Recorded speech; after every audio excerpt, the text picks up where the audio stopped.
On October 11th, 1871, in Medicine Bow, Wyoming, an old cowboy by the name of Harlan Grace told a strange and frightening story to Sheriff John McClinchey and his deputy, M.K. Boswell. What happened later that night shook the small town of Medicine Bow to its core, and it was never the same. Outside of Medicine Bow, no one believed the events that unfolded that night. Sheriff McClinchey was known throughout the Wyoming Territory to be an upstanding man. In all the years he was sheriff, this is a story as told by Sheriff McClinchey to Judge A.C. Campbell the following morning after what became famously known as the incident. The following story has been transcribed to present-day English.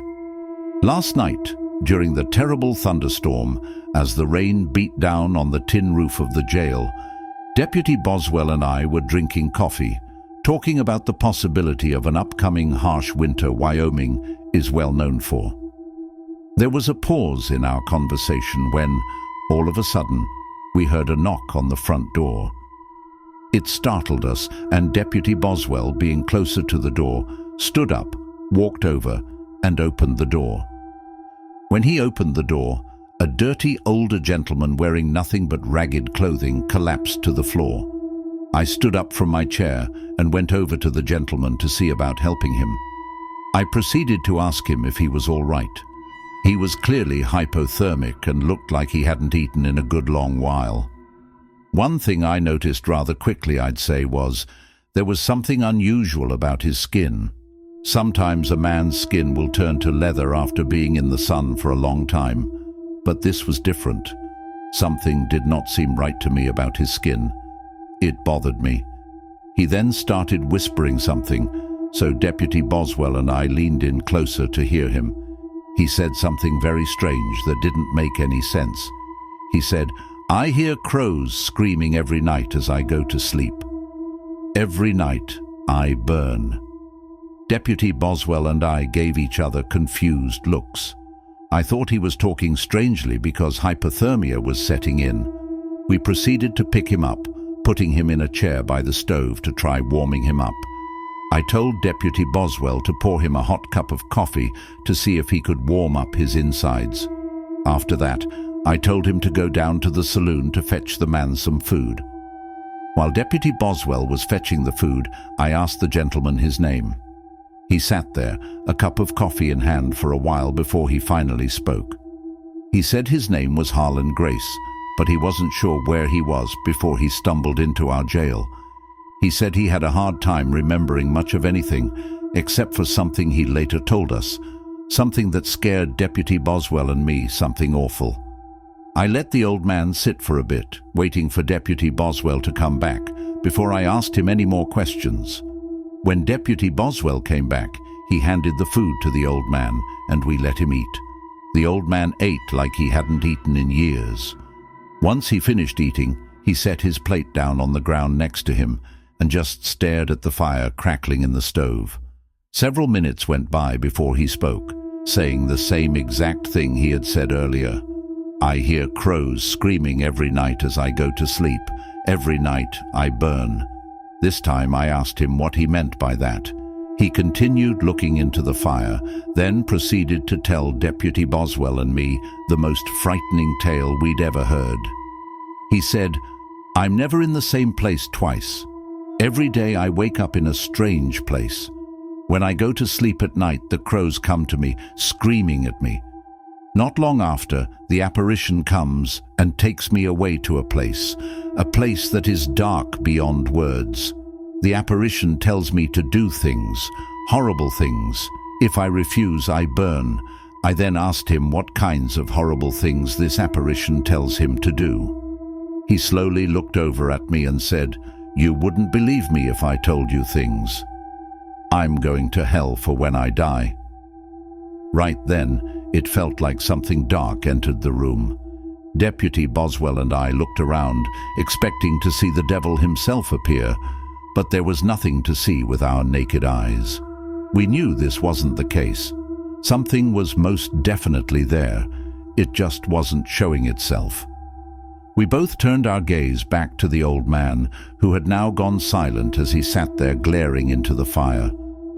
Deputy Boswell and I looked at each other, not knowing what to say or what to do next.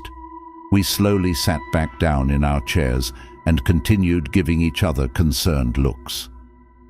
My first thought was that this old man was drunk, but I could smell no alcohol on him. The thought then crossed my mind that he might not be right in the head, but he didn't seem to be the crazy type either. We sat there for a spell before I spoke up, suggesting the old man spend the night in one of our jail cells. The rain was still pouring, and he most certainly would die if he went back out into the cold. He turned his head to me and nodded in agreement. Since the rain was coming down so hard, Deputy Boswell and I decided to spend the night there as well. Our homes were a bit out of the way, and there were plenty of beds in the jail. As I sat there thinking, I thought it'd be best if we locked the cell the old man would be sleeping in. It was obvious he wasn't armed, as he wasn't wearing much in the way of clothing, but I didn't know him and therefore didn't trust him. After I finished my cup of coffee, I noticed my head was starting to droop, which meant it was time to lock the old man in the cell before I dozed off to sleep. I then explained to the old man why we needed to lock the cell he'd be sleeping in. He didn't say anything again.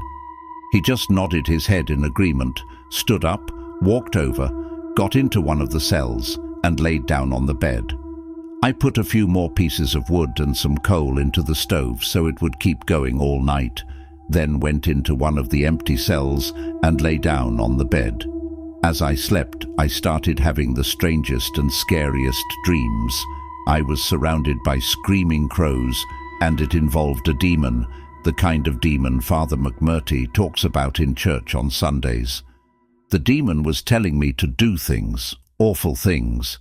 It told me to slit Deputy Boswell's throat with the bone-handled knife I always keep on my side. If I didn't do as I was told, I would burn.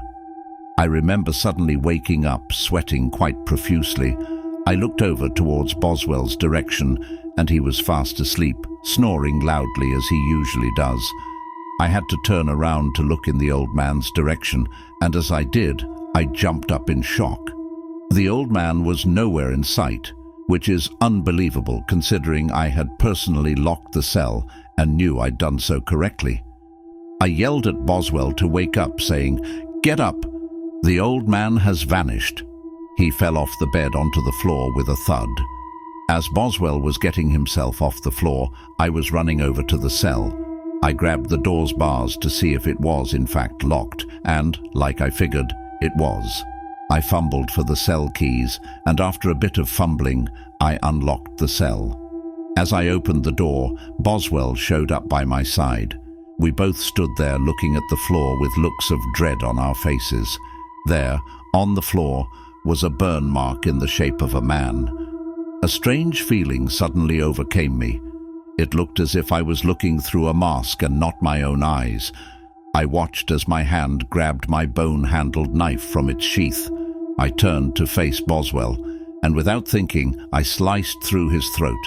He grabbed his neck as blood squirted everywhere. He fell to the floor on his knees, screaming out as life slipped away from his body. I tried commanding my body to move, but it was like something else was controlling it. All I could do was stand in the same spot and stare there until morning, knife in hand. It wasn't until mid-morning that someone came to the jail to call on me. They opened the door saying, "Sheriff, are you here?" It didn't take them long to find me standing over the dead, bloodied body of Deputy Boswell, and they screamed out. Judge A.C. Campbell was called to the jail shortly after and ordered Sheriff McClinchey to be locked up in a cell. The sheriff then told his side of the story to Judge Campbell. Judge Campbell sent someone to fetch Marshal Langston, who was in charge of the territory. It would take several days for the marshal to arrive. They cleaned up Boswell's body that day and left Sheriff McClinchey locked in a cell.